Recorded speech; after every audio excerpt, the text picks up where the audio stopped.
Bonjour Valérie Fayard, Bonjour. vous êtes directrice adjointe d'Emmaüs France et votre association, après bientôt 2 mois d'inactivité imposée par le confinement, fait appel aux dons pour la première fois de son histoire. Alors, Emmaüs France est-elle menacée d'existence? Oui, effectivement, nous sommes en danger et c'est pour ça que pour la première fois, nous faisons un appel à la générosité du public, ce qu'on n'a jamais fait dans le mouvement. Il faut savoir que le mouvement Emmaüs, il est fondé sur un modèle d'autonomie des structures et des personnes. On remet les gens debout au travers de l'activité et du travail, les activités de récup de produits d'occasion que les gens nous donnent. Cette activité, ça permet donc de donner du boulot à des gens qui étaient dans la grande précarité et qui vont travailler dans les communautés comme compagnons ou dans les structures d'insertion comme salariés en insertion. Et cette activité, elle génère donc du chiffre d'affaires qui permet de payer les charges de la structure, de payer les gens et de payer l'accueil, l'hébergement, l'accompagnement. Donc c'est un modèle très vertueux, mais pour la première fois de notre vie, on est arrêté 2 mois, voire plus, puisque le déconfinement ne sera peut-être pas total le 11 mai, même sûrement pas. Et donc, on n'a plus de chiffre d'affaires. Donc, on n'a plus de ressources pour payer les charges des structures et payer notre projet social et payer les gens. Voilà. Et donc, nous, on n'est pas des structures capitalistes où on a 6 mois de trésorerie devant nous et un petit matelas. Hein. Tout ce qu'on gagne, on le réinvestit dans la solidarité, dans le projet social. On est donc très, voilà, au jour le jour. C'est normal d'ailleurs, c'est notre vocation. Donc, plus de chiffre d'affaires, plus de ressources et un danger pour les structures les plus fragiles du mouvement. Donc Emmaüs, pour répondre à votre question, globalement ne va pas disparaître du jour au lendemain.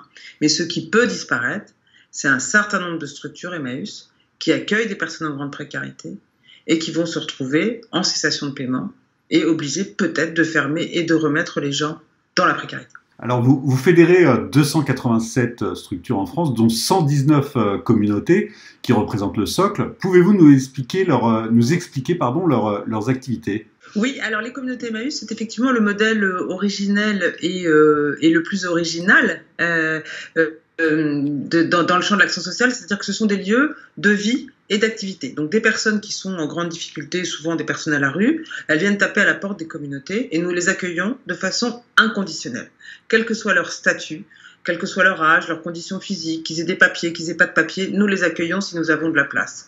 Et ils vont vivre dans ce collectif solidaire et ils vont travailler. Et l'activité, c'est ce que les Français connaissent, c'est les camions d'Emmaüs qui viennent chercher des meubles, des bibelots, des fringues, et qui les trient, les réparent et les revendent dans les bric-à-brac. Donc les communautés sont des modèles d'accueil structurés autour de l'activité économique et qui sont des modèles d'accueil inconditionnel. Et l'autre particularité, c'est que ces communautés fonctionnent sans subvention. Pourquoi? Parce qu'on veut être libre de notre projet d'accueil, de notre projet social. C'est très important pour Emmaüs. Et donc, on n'a pas de subvention et c'est l'activité économique, grâce aux dons de matériel des gens, qui nous permet de faire tourner ce modèle. Quelles sont aujourd'hui les communautés de compagnons et structures d'insertion les plus menacées? Alors, on a donc estimé qu'on avait un besoin de financement de 5 millions d'euros. Je dirais que c'est la fourchette basse. C'est la fourchette basse si on peut reprendre quand même une activité à partir de mi-mai, même progressive.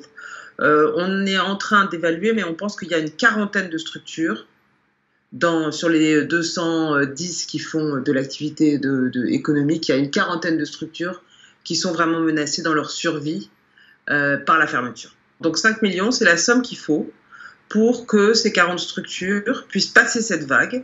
Et c'est vraiment la somme dont on a besoin maintenant. L'appel, il est vraiment un appel d'urgence parce que nous, dès qu'on va pouvoir, on va remettre le modèle en route. Dès qu'on va pouvoir. Et on recommencera à faire travailler les gens, à avoir du chiffre d'affaires, etc. Là, c'est maintenant que ça se passe. Comme je vous le disais, nous n'avons pas de matelas d'avance. Hein. Et donc, c'est maintenant qu'on a besoin de passer cette vague épouvantable des 2 à 3 mois.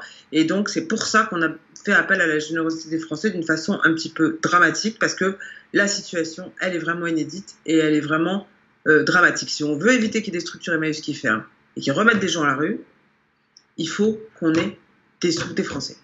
Alors, comment peut-on faire concrètement pour aider Emmaüs? Alors, c'est hyper simple. Vous allez sur le site d'Emmaüs France et là, vous avez un bouton je fais un don et c'est complètement automatique. Vous faites un don, vous choisissez le montant et vous recevrez un petit message de remerciement. Vous recevrez plus tard aussi un reçu fiscal, puisque vous savez que vous pouvez défiscaliser 60% du montant du don. C'est pas le motif essentiel des dons évidemment, mais ça compte. Voilà, donc c'est ultra simple. Et d'autre part, il y a un autre sujet aussi, c'est que les gens qui sont sensibles à notre cause et qui vont nous aider, ils peuvent nous aider en faisant un don.